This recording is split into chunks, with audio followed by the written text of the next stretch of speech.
Welcome to Facts TV News, where everything is true. Alleged gunmen killed during attempted robbery at St. Elizabeth party. 2 alleged gunmen were shot and killed during a robbery attempt at a party in Trial District near Junction in St. Elizabeth on Sunday morning. Police named the deceased as Christophine Gardner and Chevron Hall, otherwise called Mongol, both from Clarendon. Head of the St. Elizabeth Police, Acting Superintendent Coleridge Minto, said that the men were listed as robbery suspects for previous incidents. They have been featured in several robberies in St. Elizabeth Division. A third person who we believe was involved in the incident has been picked up as a suspect and is being processed by the Criminal Investigations Branch, stated Minto.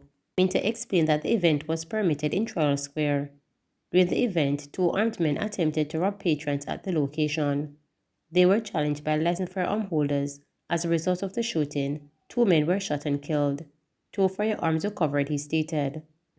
This community is a very quiet community, and the residents woke up to this kind of news, and so we want to appeal to the persons who wish to commit offences in the St. Elizabeth Division to desist from doing so and to allow good order to be maintained, he added.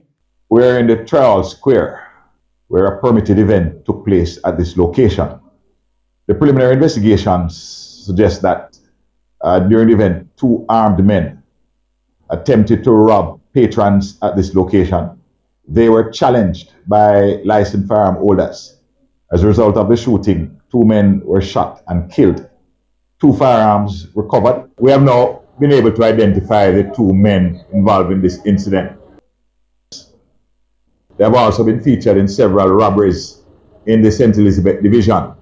And so we will continue to this investigation to determine a third person that we believe was involved in this incident.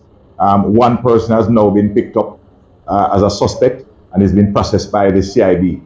I want to speak to specifically because this community is a very quiet community, the trial area, and the residents woke up this morning to this kind of news. And so we want to appeal to persons who wish to commit offences in the St. Elizabeth Division to desist from doing so and to allow good order to be maintained. Gun ammo seized during operation in West Morland, 2 in custody. The West Morland police are reporting that a major operation in and around the White House and Greenhill areas has resulted in the seizure of 2 illegal guns and ammunition. 2 suspects have also been taken into custody. According to the police, the first incident happened about 9:15 p.m. in White House when a team of police officers on foot patrol responded to a report from a complainant regarding the commission of a serious crime. The police team responded swiftly in identifying the accused, who pulled a firearm from his waistband and opened gunfire at the team of police, who subsequently returned fire, during which the accused ran onto an open lot. Deputy Superintendent of Police DSP in charge of operations in Westmoreland Police Division, Adrian Hamilton, told reporters. The suspect was later found suffering from multiple gunshot wounds. According to Hamilton, a 9mm pistol with a magazine containing 2 rounds and other items of evidential value were also secured on his person. The suspect was rushed to the Savannah Lamar Public General Hospital, where he was admitted in serious condition under police guard.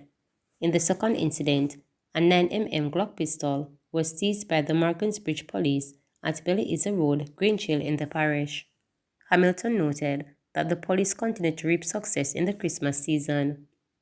Enhanced deployment of law enforcement assets across Westmoreland throughout the festive season has been impactful and reaped further success last night into this morning with the seizure of 2 prohibited weapons and ammunition and the arrest of 2 suspects, DSP Hamilton added. JMB to introduce new banking fees. Snipping away at costs while seeking to improve margins, JMB Bank is cutting back on paper and will also be hiking fees earlier in the coming year. Starting February 1, JMB will charge $25 for each withdrawal beyond the 4 free ones it allows and $60 for withdrawals from non-JMB ATMs. The fees are new. What the bank described as normal fee of $12 each will also be charged for the transaction done on POS or point-of-sale machines using the JMB Bank Visa card. JMB, the 5th largest of 8 commercial banks, said the charges were in the line with those charged by other banks. How we determine fees is in keeping with our guiding principle of fair fees, that is, no nuisance fees, fees charged for cost recovery and value-added services, and wavering fees when we fall short in our service delivery. The bank said in a comment to financial reporters regarding the fee hike. In our industry, other local banks charge their fees for the card services they provide, for example, the cost to use their ATMs. Of course, in those instances, JMB has no control over those fees, and as such, they are now being passed on to our clients who use other services, it stated.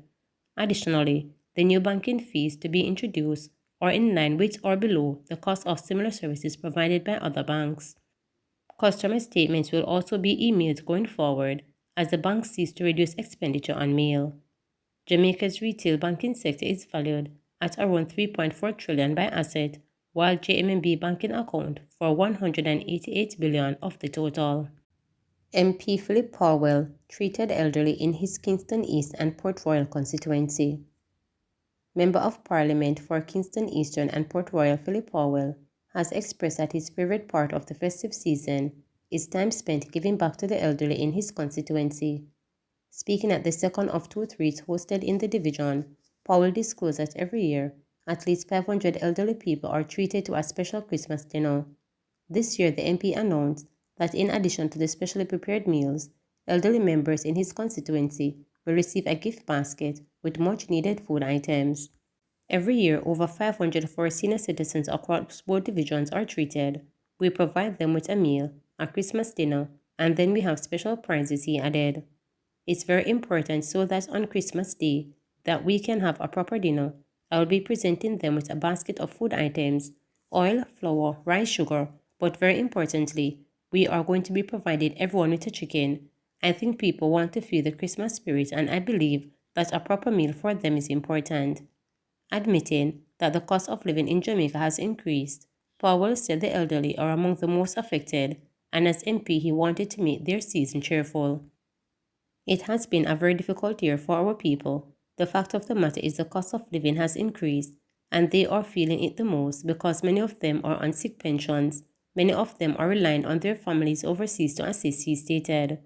Many of them, when they go to public institutions like hospitals, the service is not up to par, not because of the hospital administration and the workers there, but because there is need for greater governmental support.